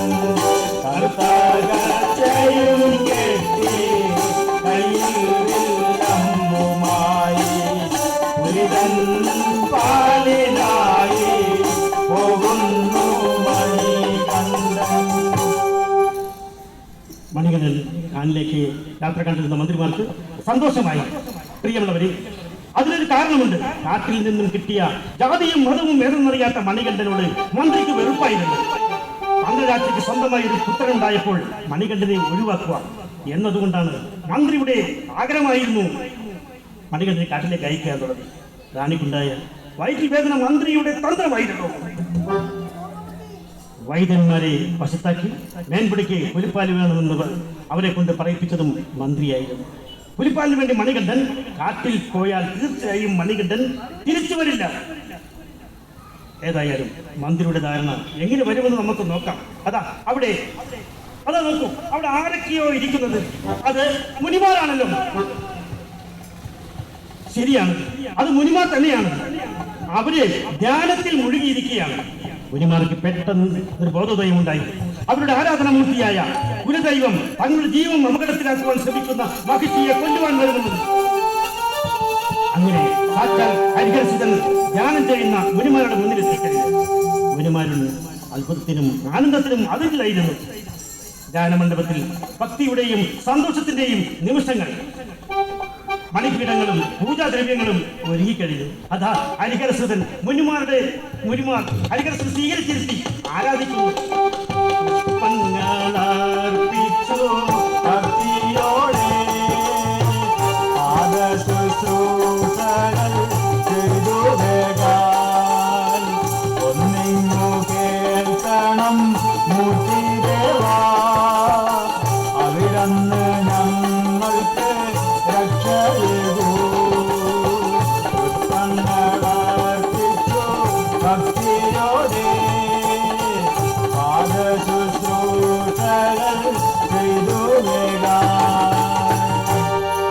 മുനിമാർ മുഖശുവിടെ ഉപദ്രവവും അവരുടെ കഷ്ടപ്പാടുകളും അവതാര പുരുഷനായ മണികണ്ഠന്റെ മുന്നിൽ അവനെ ഉണർത്തി കഴിഞ്ഞു. ഈ സമയം അതാ പുറത്ത് അതിഭയങ്കരമായ ഒരു അലർച്ച കേൾക്കുകയാണ്. മുനിമാർ ഭയന്ന് വിളിച്ച് നാല് ദിക്കിലേക്ക് ഓടി പറഞ്ഞു. അതാ മനുഷ്യനും മൃഗവുമല്ല, എന്തും കൈയിൽ യഥയുമായി നിന്ന് അലറുകയാണ്. അവളാണ് ഭൂലോകത്തെ കിടിലം കൊള്ളിച്ച മഹിഷി. അവൾ ഒട്ടും മണിക്കാതെ മണികണ്ഠന്റെ നേരെ പാഞ്ഞെടുത്തു. അതാ മണികണ്ഠനും മഹിഷിയും തമ്മിൽ ഏറ്റുമുട്ടുകയാണ്. ഉഗ്രമായ യുദ്ധം തന്നെ നടത്തുന്നത്. ഒടുവിൽ മണികണ്ഠന്റെ അവനറിയിൽ നിന്നും പാഞ്ഞെന്ന ഒരു അമ്പ് ആ മഹിഷിയുടെ നെഞ്ചത്ത് തുളച്ചു കയറി. മഹിഷി താഴെ വീണ് പിടയുകയാണ്. ഉടനെ തന്നെ മണികണ്ഠൻ മഹിഷിയുടെ മാറിൽ ചവിട്ടി നിന്നുകൊണ്ട് അവരുടെ നെഞ്ചിൽ തുളച്ചു കയറിയ ആ അമ്പ് വലിച്ചുരിയെടുത്തു. ഉടനെ മണികണ്ഠന്റെ പാദസ്പർശനം അവളുടെ ശരീരത്തിലേറ്റപ്പോൾ മല്ലാത്തതെന്തു മറ്റൊരു സ്ത്രീയായി രൂപം പൂണ്ടു കോമളാംഗിയായി തീർന്നാളും നാണം നടീച്ചങ്ങു നിന്നു പെണ്ണു. മനുഷ്യനും മൃഗവുമല്ലാത്തതെന്തു മറ്റൊരു സ്ത്രീയായി രൂപം പൂണ്ടു കോമളാംഗിയായി തീർന്നവളും നാണം നടീച്ചങ്ങു നിന്നു പെണ്ണു. അവൾ മണികണ്ഠനോട് ഇങ്ങനെ അറിയിച്ചു. ദേവ, അവിടുത്തെ കൃപാതിരേഖത്താൽ ഞാൻ ശാപവിമുക്തിയായി. ഞാൻ ഇന്ന് അവിടത്തേക്ക് കടപ്പെട്ടവളാണ്. എനിക്ക് അങ്ങയുടെ പത്നിയായി വസിക്കുവാൻ ആഗ്രഹമുണ്ട്. അതിന് അവിടെ തന്നെ അനുവദിക്കണം. സാധ്യമല്ല ഭവതി, സാധ്യമല്ല. ഞാൻ ഈ ജന്മം മുഴുവൻ ബ്രഹ്മചാരിവ്രതം അനുഷ്ഠിക്കാൻ പത്നി എന്നൊരു സങ്കല്പം എന്നിൽ അന്യമാണ്. ആയതിനാൽ ഞാൻ ശബരിമലയിൽ കുടികൊള്ളുവാൻ തീരുമാനിച്ചിരിക്കുകയാണ്. എങ്കിലും ഒന്ന് ഞാൻ ഭഗവതിയോട് ആദരവോട് പറഞ്ഞുകൊള്ളട്ടെ. ശബരിമലയിൽ എന്നെ കാണുവാൻ ഭക്തന്മാർ വരും. ആ കൂട്ടത്തിൽ കന്നിക്കാർ വരാത്തൊരു വർഷമുണ്ടായാൽ അന്ന് നിന്നെ ഞാൻ പത്നിയെ സ്വീകരിക്കാം. ആയതിനാൽ എന്നെ ദർശിക്കുവാൻ വരുന്ന ഭക്തജനങ്ങളെ സംരക്ഷിക്കുന്നതിനായി നീ കല്യാണാംകുന്നിൽ കുടിയിരിക്കുക. ഇത്രയും പറഞ്ഞുകൊണ്ട് മണികണ്ഠൻ അവിടെ നിന്നും അപ്രത്യക്ഷനായി. വനത്തിലെത്തിയ മണികണ്ഠൻ പ്രസവിച്ച പെൺപുലിയെ മെരുക്കിയെടുത്ത് പുലിക്കൂട്ടങ്ങളുമായി പന്തളം കൊട്ടാരത്തിലേക്ക് യാത്ര തിരിച്ചു. പുലിപ്പൂരത്തേറി കരമതിൽ വീഴ്ചരവുമായി പുലിക്കൂട്ടങ്ങളും മണികണ്ഠന്റെ പിന്നാലെ പോരുന്നേ. പുലിപ്പുറത്തേറി കരമതിൽ വീഴുന്നരവുമായി പുലിക്കൂട്ടങ്ങളും ചന്ദ്രന്റെ പിന്നാലെ പോരുന്നേ. മംഗളഭുവന്റെ രാജധാനി കണ്ണിലേക്കെത്തുമ്പോൾ പുലിയെ കണ്ടിട്ട് ഓടി മറയും ചന്ദ്രയും കൂട്ടരല്ല.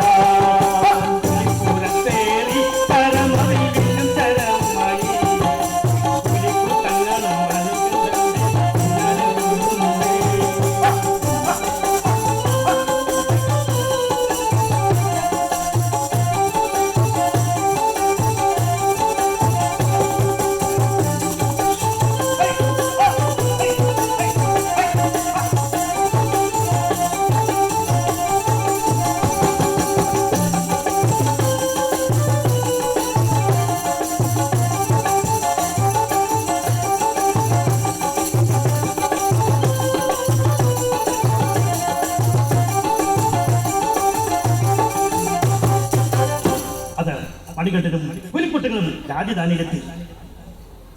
പുലിക്കൂട്ടങ്ങളെ കണ്ടവർ ഓട്ടം തുടങ്ങി. പന്തള രാജനും റാണിയും ആകെ പരിഭ്രാന്തരായി. മണികണ്ഠന്റെ മരണം സ്വപ്നം കണ്ട മന്ത്രി അതാ ഓടി ഒളിച്ചു. വയറ്റിൽ വേദന അഭിനയിച്ച പന്തളത്തിലാക്കി താൻ ചെയ്തു പോയ തെറ്റിനെ ഓർത്ത് മുഖം വിളിച്ചു. പുലിപ്പാൽ കറന്നെടുക്കുന്ന അഷ്ടവൈദ്യന്മാരുടെ പൊടി പോലും ആ കൊട്ടാരത്തിൽ കാണുന്നില്ല. അവരെല്ലാം 4 വശത്തേക്ക് മുടി പറഞ്ഞു. മനസ്സും ശരീരവും തളർന്ന ആ അമ്മ മണികണ്ഠന്റെ അടുത്ത് ചെന്ന് മാപ്പ് ചോദിച്ചു. പോലെ ഈ അമ്മ ചെയ്ത് ഏറ്റവും വലിയ തെറ്റാണ്. അതിന് പ്രായശ്ചിത്തമായി ഓൻ കൊണ്ടുവന്ന പുലികൾ എന്നെ കടിച്ചു തിന്നട്ടെ പോലെ കടിച്ചു കൊല്ലട്ടെ. മണികണ്ഠൻ അമ്മേ എന്താണ് പറയുന്നത്? സമാധാനമേ, സംഭവിക്കാനുള്ളത് സംഭവിച്ചു കിട്ടും. ഉടനെ മണികണ്ഠൻ പുലികളെ കാട്ടിലേക്ക് മടങ്ങി. അതാ എങ്ങനെ നിന്നോ ഒരു അശരീരി ഉയർന്നു വന്നിരുന്നു.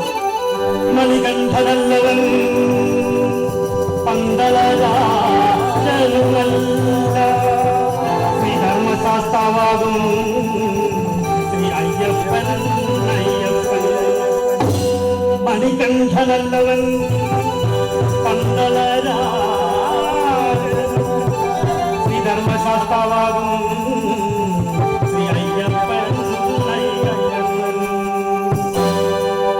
അതെ, പരമശിവന്റെ വിജയത്തിൽ മഹാവിഷ്ണുവിന്റെ ഉദരത്തിൽ ജനിച്ച സുധനാണ് മണികണ്ഠൻ. മണികണ്ഠൻ ഇന്നു മുതൽ ശബരിമലയിൽ ആസ്ഥാനം ഉറപ്പിക്കുക. അതാ പന്തളം കൊട്ടാരത്തിലെ മന്ത്രി ചെയ്ത തെറ്റുകൾക്കെല്ലാം മാപ്പ് ചോദിച്ചുകൊണ്ട് മണികണ്ഠനോട് അടുത്തേക്ക് വന്നു. അറിയാതെ വന്ന അറിവുള്ള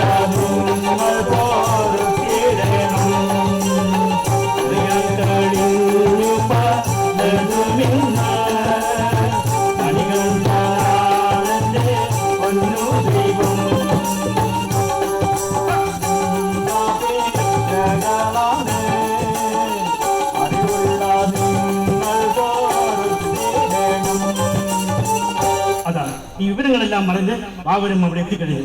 ബാബർ പറഞ്ഞു, അങ്ങനെ അനുഗ്രഹിച്ചാലും എന്ന് പറഞ്ഞുകൊണ്ട് ബാബര് ഇരു കരങ്ങളും തൂക്കി നിന്നു. ബാബരെ കണ്ടപ്പോൾ മണികണ്ഠന് വളരെ സന്തോഷമായി. അതാ മണികണ്ഠൻ എല്ലാവരോടും യാത്ര ചൊല്ലി ശബരിമലയിലേക്ക് പോവുകയാണ്. ഭക്തവത്സരനായ ഗുരുജനങ്ങളെ, മാതാപിതാക്കളെ, എന്റെ അവതാര ലക്ഷ്യം പൂർത്തിയായിരിക്കുന്നു. ഞാൻ ശബരിമലയിലേക്ക് യാത്രയാവുകയാണ്. എന്നെ അനുവദിച്ചാലും അനുഗ്രഹിച്ചാലും. ഇത്രയും പറഞ്ഞിട്ട് ഒരമ്പ് തൊടുത്തു വിട്ടു. എന്നിട്ട് പറഞ്ഞു, ഈ യാത്ര ഇന്ന് ശബരിമലയിൽ ചെന്ന് പറയും. അവിടെ ഉയർന്നു പൊങ്ങുന്ന ക്ഷേത്രത്തിൽ ഞാൻ കുടികൊള്ളുവാൻ പോവുകയാണ്. എനിക്ക് കാവലായി ബാബരും ഉണ്ടാവണം. കൂടാതെ എന്നെ കാണുവാൻ വരുന്ന ഭക്തജനങ്ങളിൽ എപ്പോഴും ബാബരുടെ ഒരു നോട്ടം ഉണ്ടാകണം. അതിനാൽ ബാബരെ, നീ ഇനിമേലിൽ കുടികൊള്ളുക. ഇത്രയും പറഞ്ഞുകൊണ്ട് മണികണ്ഠൻ അവിടെ നിന്നും അപ്രത്യക്ഷനായി. അല്ല, അതാ ഒന്ന് നോക്കൂ, അതാണ് ശബരിമല ക്ഷേത്രം. നിമിഷ നേരം കൊണ്ട് തന്നെ അവിടെ ക്ഷേത്രം പണിയപ്പെട്ടു കഴിഞ്ഞു. വിഗ്രഹ ദീപങ്ങളും ചുറ്റമ്പലത്തിന്റെ വിളക്കുകളും കൂടാതെ കർപ്പൂര ദീപങ്ങളും തെളിഞ്ഞു തുടങ്ങി. അതാ ശബരിമല സന്നിധാനത്തിൽ ദീപാരാധന ആരംഭിക്കുകയാണ്.